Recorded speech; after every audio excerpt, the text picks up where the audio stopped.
ইরানের রাজধানী তেহরানের কেন্দ্রস্থলে নজিরবিহীন বিমান হামলা শুরু করেছে ইসরায়েল।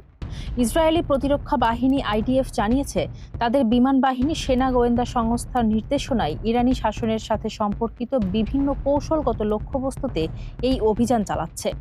তেহরানের আজাদি স্কয়ার এবং মিলাদ টাওয়ারের কাছে ভয়াবহ বিস্ফোরণের শব্দ শোনা গেছে এবং সামাজিক যোগাযোগ মাধ্যমে বিশাল ধোঁয়ার কুণ্ডলী দেখা গেছে।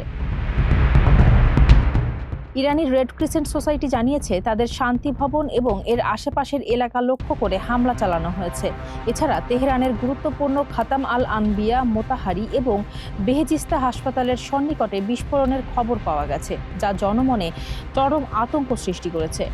আইডিএফ দাবি করেছে, তারা সুনির্দিষ্টভাবে সরকারি লক্ষ্যবস্তুতেই আঘাত হানছে। তবে রেড ক্রিসেন্ট ও হাসপাতালের মতো স্পর্শকাতর এলাকায় হামলার ঘটনায় আন্তর্জাতিক মহলে নতুন উদ্বেগের সৃষ্টি হয়েছে।